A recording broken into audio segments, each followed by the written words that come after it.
Be ready. 10 seconds to go.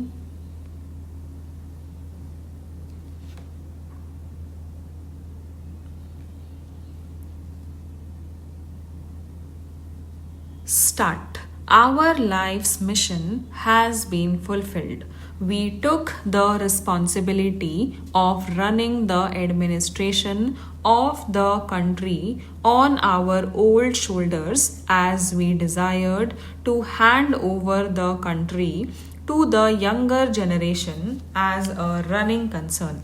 We expect the youth of the country to come forward and share our responsibility and lighten our burden. It, however, pains me to find that the younger generation, as represented by socialists and others, are frittering away their energies in destructive activities such as organizing strikes, thus hampering the work of reconstruction. If the youth continues to behave in this irresponsible manner, I, for one, would not hesitate to lay down the reins of office. The ruler of small states of Kathiawar have decided to form a union of the states of Saurashtra. The representatives of these rulers will meet me soon to discuss the details of the union. It is a great relief that Gandhiji has broken his fast. I shall not, however, stop at this. I want you to go deep into the causes that brought about the fast and eradicate them once for all. It pains me to find that free India is not treading on the right path. What happened in the country during the last 5 months have hurt the noble soul of Mahatma. I appeal to you to create a peaceful and harmonious atmosphere in the country because it is prerequisite of all progress.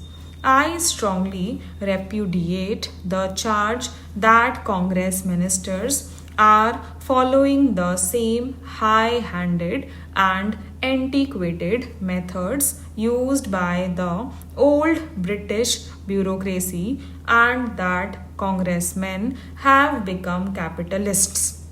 The division of the country has created several new problems which have immensely taxed our brains during the last 5 months.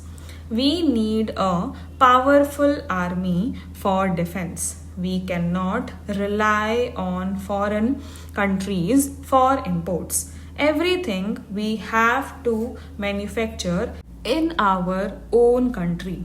The transfer of population following partition has created great complications and added to our difficulties. We have to provide food, clothing, and shelter for lakhs of refugees and rehabilitate them. We have always taken the socialists into our confidence. We consulted them on the partition of the country, but they could not put forward their viewpoint. When we consulted them on the issue of decontrol, they emphatically demanded the immediate withdrawal of all controls. As soon as rationing of food grains was done away with, they passed this. Whatever else may be said against the present ministry in Bengal, there is at least one thing about which there is no dispute, that after many years, Bengal has secured a band of workers whose honesty and incorruptibility are not in question. I have no doubt they will learn by experience, but if any of you feel that you are better equipped, I have already told you how to secure the removal of the ministry. But Gundaism cannot and will not be allowed to prevail. I sincerely tell you that we cannot afford it when we have such delicate tasks to fulfill. The country is saved from fragmentation by the accession of states.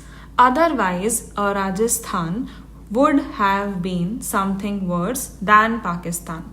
There is all round scarcity of customer goods. The moral is plain. You should have patience so that these stupendous responsibilities could be satisfactorily discharged by the central and provincial governments.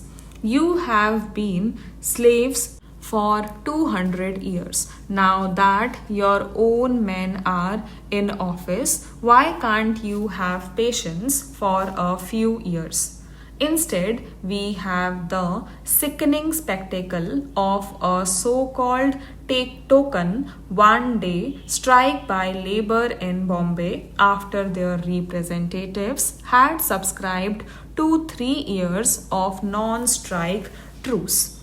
And what for was the strike organized? Admittedly, to show that leadership of labor is with the organizers. This is sheer nonsense. Holidays with pay are always welcome to anyone. A strike of this kind, which does not involve loss of wages, cannot therefore show with whom the leadership lies. Calcutta has had a taste of a general strike once. I hope you have not forgotten its lesson, and in all humility, I ask you to avoid its repetition. I have been blamed that I am a friend of Rajas, capitalists, and zamindars, but I claim to be a friend of labor and the poor as well. Since I have followed Gandhiji, I have resolved not to own any property, and I have none. But like Gandhiji, I want to make the capitalists also understand which way their true duty lies. I cannot succumb to the prevalent fashion to pose as leader or to attempt to gain leadership by abusing princess, capitalists, etc. without rhyme or reason. Many said some time ago that by bringing in princess I had harmed the cause of the people. But they were not prepared for the merger of 40 states into a neighboring province in 2 days, nor did they seem to realize the elementary fact that if princes wish to exist, they cannot do so without the people. Stop